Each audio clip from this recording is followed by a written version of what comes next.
इस दुनिया में सबसे खुशनसीब वो लोग हैं जिनके पास ठीक ऐसे लोग हैं कुछ जो उन्हें संकट के समय सलाह दे सकते हैं और सलाह देने के लायक भी होते हैं। इसको यूं समझें कि देखिए, आपके जीवन में ऐसे लोग बहुत होंगे जो सलाह देने को उतारू रहते होंगे, सलाह ले लो, सलाह ले लो, सलाह ले लो, और आप बचते होंगे कि सलाह ज़्यादा मिल रही है, इतनी नहीं चाहिए हमें, है ना, ज्ञान नहीं चाहिए।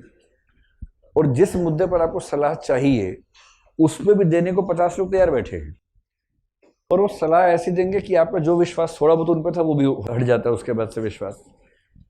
तो कोई ऐसा व्यक्ति आसपास जो आपको आपके मेंटल लेवल पे जाके अपने अनुभवों और ज्ञान का उपयोग करके समझदारी के साथ आपको समझाते हुए सलाह दे सके। किसी के भी पर्सनल लाइफ क्राइसिस में सबसे महत्वपूर्ण होते हैं फ्रेंड्स। फ्रेंड्स में शायद ही एक आध होता है तो सलाह देने के लायक होता है, लेकिन अगर ऐसा हो तो उससे सलाह ले लेनी चाहिए, क्योंकि भाई फ्रेंड्स तो आमतौर पर उसी माइंडसेट पे जिस पे आप हैं। तो एक खास उम्र में जो दुविधा है वो उनको भी दुविधा है, तो क्या बेचारे सॉल्व करेंगे। दुविधाओं को सॉल्व करने के लिए एक कसौटी ये भी है कि जो उन दुविधाओं से निकल चुका है वो ज़्यादा आसानी से कर पाएगा।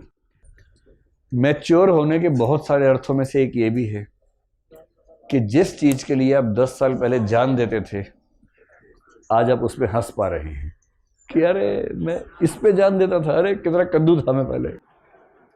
फ्रेंड्स हो सकते हैं, किसी किसी के पेरेंट्स भी इतने योग्य होते हैं कि वो सलाह दे सके, वरना पेरेंट्स से आमतौर पर सलाह लेना मुश्किल हो जाता है, क्योंकि वो एक पीढ़ी पुरानी सलाह दे रहे होते हैं और बच्चों को नई पीढ़ी की सलाह चाहिए होती है। लेकिन हाँ, कुछ पेरेंट्स बड़े फ्रेंडली किस्म के होते हैं, समझदार होते हैं। पेरेंट्स के पास अपनी इज्जत बचाने का आखिरी एक तरीका ये होता है कि बच्चों के दोस्त बन जाए।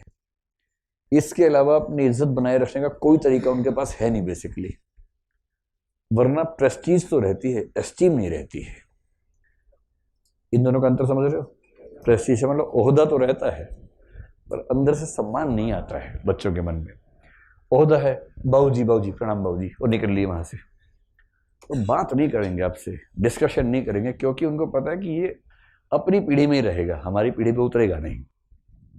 तो फ्रेंड्स हो सकते हैं, पेरेंट्स हो सकते हैं, किसी किसी केस में हो सकता है कोई टीचर आपके आसपास हो, आपकी मदद कर सकता हो, उससे ले लें। और सबसे अच्छा पता है क्या, इस मामले में जो एक्सपर्ट है वो एक्सपर्ट ही होता है, नीम हकीम खतरे जान। अगर आप किसी साइकोलॉजिकल काउंसलर से मिल सके जो मनोवैज्ञानिक है, सलाहकार है, तो ऐसे कुछ लोग हैं जो साइकोलॉजी पढ़ने के बाद क्लिनिकल काउंसलिंग में ही पढ़ाई करते हैं, उसी के विशेषज्ञ हो जाते हैं। मैं साइकेट्रिस्ट की बात नहीं कर रहा हूँ। साइकेट्रिस्ट वो व्यक्ति है जिसने MBBS किया है फिर साइकोलॉजी भी पढ़ा है। तो वो जो साइकोसोमेटिक प्रॉब्लम्स होती हैं, डिप्रेशन है, एंजाइटी है, उनमें जो दवाइयाँ देनी पड़ती हैं, जो न्यूरोलॉजिकल डिसऑर्डर्स होते हैं उसकी दवाइयाँ हैं, वो जो देगा वो या तो न्यूरो एक्सपर्ट होगा या साइकेट्रिस्ट होगा। इनका बहुत क्लोज फील्ड्स हैं दोनों। साइकोलॉजिस्ट का काम ये सब नहीं है, वो MBBS वाला व्यक्ति नहीं है। उसने तो ह्यूमन बिहेवियर को ठीक से पढ़ा है, साइकोलॉजी को ठीक से पढ़ा है, और वो बातें करके ये समझ पाता है कि ये व्यक्ति किस साइकोलॉजिकल कंडीशन में है और इस कंडीशन से बाहर निकालने के आसान तरीके क्या हैं, वो उस पर काम करता है। तो अच्छा काउंसलर अच्छा लिसनर होता है बेसिकली। और काउंसलिंग लेना बुरी बात नहीं है। मैं तो कई बच्चों को सलाह देता हूँ, जब वो पर्सनल क्राइसिस जिसका सिर पे, कहता हूँ कि जाओ किसी से मिल लो, काउंसलर से। तो काउंसलिंग बड़ी अच्छी चीज़ है। और जब आपको थोड़ा तनाव ज़्यादा हो, मतलब मैं अपना बता रहा हूँ, मैंने कम से कम 2 या 3 बार काउंसलिंग ली है, साइकोलॉजिस्ट को ढूंढ के जाके मिल के बात की। क्योंकि अगर मन आपका परेशान है, मतलब आपकी उम्र की बात कर रहा हूँ, अब तो मुझे ज़रूरत नहीं पड़ती है, जब आपकी उम्र में था उस समय ऐसा कई बार किया। तो इसमें क्या है भाई, शरीर बीमार हो सकता है तो मन भी तो बीमार हो सकता है। शरीर बीमार हुआ तो दवाई पे दवाई खाए जा रहे हैं, ये क्रोसिन, ये पैरासीटामोल, ये बिना डॉक्टर से पूछे धनाधन चल रहा है कार्यक्रम। मन बीमार है आधी से ज़्यादा आबादी का, और मन का कोई इलाज नहीं। मन का इलाज अपने आप करेंगे, ये थोड़ा ना होता है। एक अच्छा काउंसलर आपके जीवन को इतना आसान बना सकता है। तो मेरा अपना अनुभव ये है कि जब मैं मिलने गया पहली बार, तो जो काउंसलर एक सीनियर महिला थी जो उसी में एक्सपर्ट थी, बहुत 1.5 से 2 घंटा बात की मुझसे, और मैं लगभग ठीक हो गया, तनाव सारा खत्म हो गया। कि जब मैंने घर पे आके रियलाइज किया, एनालाइज किया तो उसने सिर्फ इतना किया कि 1.5 से 2 घंटे के सेशन में उसने मुश्किल से 2 से 3 मिनट तक बात की, बाकी मैं ही बोलता रहा। एक अच्छा साइकोलॉजिस्ट केवल ये करता है कि आप किस चीज से परेशान हैं वो आपको बुलवा देता है, और जहां चुप होने लगेंगे ये सोच के कि बोलूं या ना बोलूं, वो थोड़े पिन चुप हो जाएगा बस, जिससे आप और भड़क जाएं और अपने मन की बात कह लें। और जिस व्यक्ति ने 1.5-2 घंटे अपने मन की सारी बकवास कहीं कह ली, दिमाग उसका वैसे ही हल्का हो जाता है और उसको लगता है मैं ठीक हो गया।